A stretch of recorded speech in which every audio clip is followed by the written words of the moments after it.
পুর ছাড়াই একদমই নতুন এত সুন্দর সহজ নরম তুলতুলে একটা পিঠে বানানো যায়, যেটা এই ভিডিওটা না দেখলে তোমাদের বিশ্বাসই হবে না।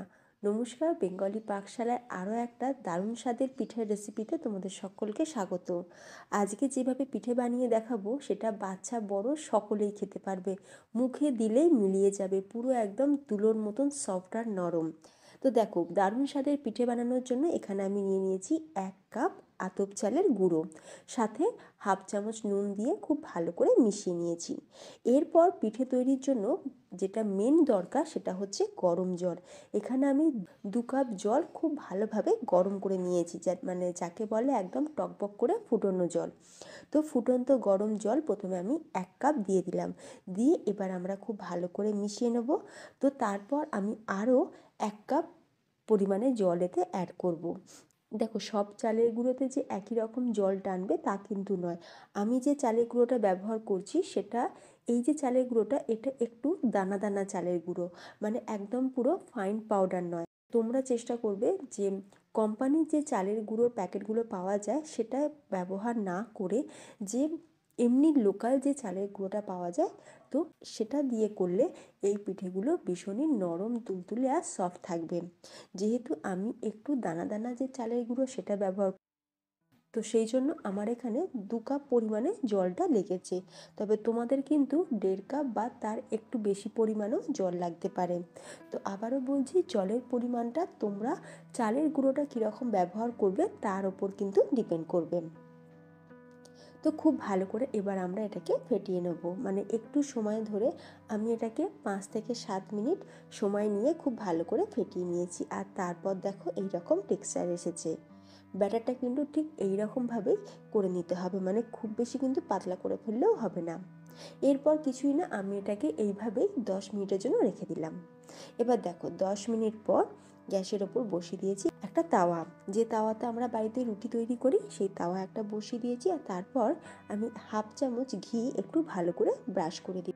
সাদা তেল ব্যবহার করবে না, একটু ঘি দিয়ে পিঠেগুলো এইভাবে সেঁকে নিলে দারুণ একটা ফ্লেভার তো আসে, টেস্টও কিন্তু খুব ভালো হয়। সাদা তেল দিয়ে করলে দেখবে তেলের একটা হালকা গন্ধ থেকে যায়। তো আমি ওই জন্য ঘিটাকে ভালো করে চাটুর চারিদিকে ব্রাশ করে নেওয়ার পর এরপর এই যে চামচ দিয়েই আমি এখন ছোট্ট ছোট্ট করে বাতাসার মতন এইরকমভাবে শেপ দিয়ে পিঠেগুলোকে এই চাটুর মধ্যে দিয়ে দিচ্ছি। তোমরা চাইলে কিন্তু ফ্রাই প্যানের মধ্যেও করে নিতে পারো। যেহেতু চাটুটা বড় আর একসাথে অনেকগুলো করা যাবে, সেই জন্য আমি চাটু ব্যবহার করলাম। আমি এই বাতাসা পিঠার শেপগুলো একটু ছোট ছোটই রাখলাম, কারণ খাওয়ার সময় একটা একটা করে মুখে নিলে বেশ ভালো লাগবে খেতে। তবে তোমরা চাইলে কিন্তু এর থেকে বড় সাইজেও বানাতে পারো। তবে আমি তো বলবো যে এইরকম ছোট সাইজ করে বানালে দেখতেও যেমন সুন্দর লাগে, খেতেও কিন্তু বেশ ভালো লাগে।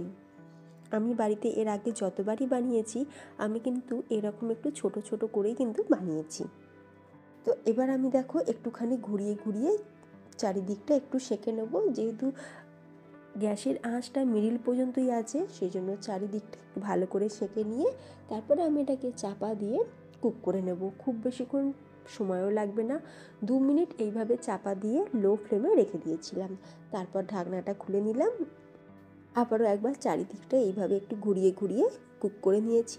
সহজেই কিন্তু পিঠেগুলো চাটু ছেড়ে দিয়েছে। আর দুটো পিঠ সেঁকার কোনো দরকার নেই, একটা দিক সেঁকে নিয়েছি।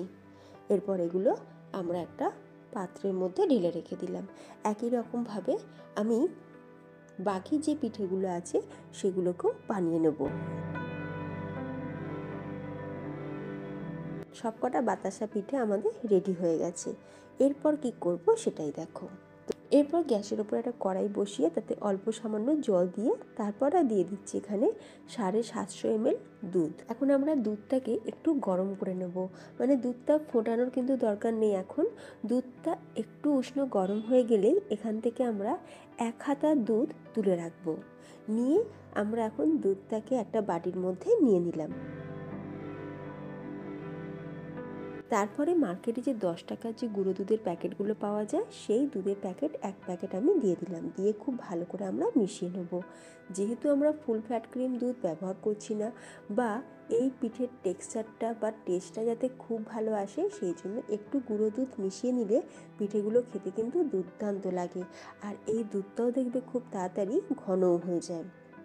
আরও একবার ভালো করে মিশিয়ে নিলাম। আর দেখো, দুধটাকে আমরা 10 থেকে 12 মিনিট খুব ভালো করে ফুটিয়ে জাল দিয়ে নিয়েছি। আর দুধটা এখন বেশ ঘনও হয়ে গেছে আর পরিমাণও অনেকটা কমে গেছে। এরপর দিয়ে দিচ্ছি এখানে খেজুরের গুড়। দেখো, খেজুরের গুড় বা নলেন গুড় ছাড়া তো পিঠে পুলি অসম্পূর্ণ, তাই খেজুরের গুড় কিন্তু দিতেই হবে। আর আমি এখানে হাফ বাটি পরিমাণে খেজুরের গুড় নিয়েছি, তবে গুড়টা কিন্তু খুব বেশি পাতলা নয়, একটু গাঢ় আছে। তোমরা যারা নতুন পিঠে বানাবে, তো তোমাদের জন্য একটা ছোট্ট টিপস আছে। গুড়টা দুধের মধ্যে দেওয়ার সময় গ্যাসের ফ্লেমটা হয় একদম লোতে করে দেবে, না হলে অফ করে দেবে। অনেক সময় কি হয়, গুড়ের কোয়ালিটি যদি ভালো না থাকে, তাহলে গুড়টা দুধে দেওয়ার পর কিন্তু দুধটা কেটে যায়। এই রকম যাতে না হয়, সেই জন্য গ্যাসের ফ্লেমটাকে হয় অফ করে দেবে, না হলে কম করে রাখবে। তো মিষ্টির পরিমাণটা তোমরা তোমাদের স্বাদ অনুযায়ী বাড়িয়ে বা কমিয়ে নিতে পারো। অন্যদিকে দেখো, এই যে দেখো পিঠেগুলো দেখো কতটা সফট। এই পিঠেগুলো তোমরা 2 দিন 3 দিন পর্যন্ত রেখে খেলেও একই রকমই নরম তুলতুলে আর সফট থাকবে। তাই আমি ভিডিওর শুরুতেই বলেছিলাম, এই রকম পিঠে বাড়ির বাচ্চা থেকে বয়স্ক সকলেই খেতে পারবে। মুখে দিলেই একদম মিলিয়ে যাবে, এতটাই সফট। গুড়টা দিয়ে কিছুক্ষণ জাল দিয়ে নেওয়ার পর এরপর আমরা পিঠেগুলোকে দিয়ে দিলাম। বাতাসা পিঠেগুলোকে দিয়ে একবার ভালো করে মিশিয়ে নিয়েছি। যখন দেখবে বাতাসা পিঠেগুলো দুধের ওপরে ভেসে উঠবে, তখনই বোঝা যাবে যে আমাদের এই পিঠেটা একদম রেডি হয়ে গেছে। হাই ফ্লেমে আমি 5 মিনিট ফুটিয়ে নিয়েছি, খুব ভালো করে জাল করে নিয়েছি। আর এই যে দেখো ফ্রেন্ডস, কত সুন্দর দেখো টেক্সচারটা। ঠান্ডা হয়ে গেলে এটা আরও একটু গাঢ় হয়ে যাবে, তাই আমি এই অবস্থাতেই গ্যাসের ফ্লেমটা অফ। পুর তৈরির ঝামেলা ছাড়াই এই রকম বাতাসা পিঠের রেসিপি তোমাদের কেমন লাগলো অবশ্যই আমাকে কমেন্টে জানিও। রেসিপি ভালো লাগলে তোমরাও বাড়িতে এইভাবে বানিয়ে দেখো, আশা করব পরিবারের সকলের কিন্তু খুব ভালো লাগবে। বাতাসা পিঠে খেতে একদমই অন্যরকম, ইউনিক আর সম্পূর্ণ নতুন। তোমরা বাড়িতে একবার হলেও ট্রাই করে দেখো। তাহলে ফ্রেন্ডস, ভিডিওটা আজ আমি এখানেই শেষ করলাম। তোমরা সকলে ভালো থেকো, দেখা হবে নতুন কোনো রেসিপির সাথে। ভালো থাকবে, ধন্যবাদ।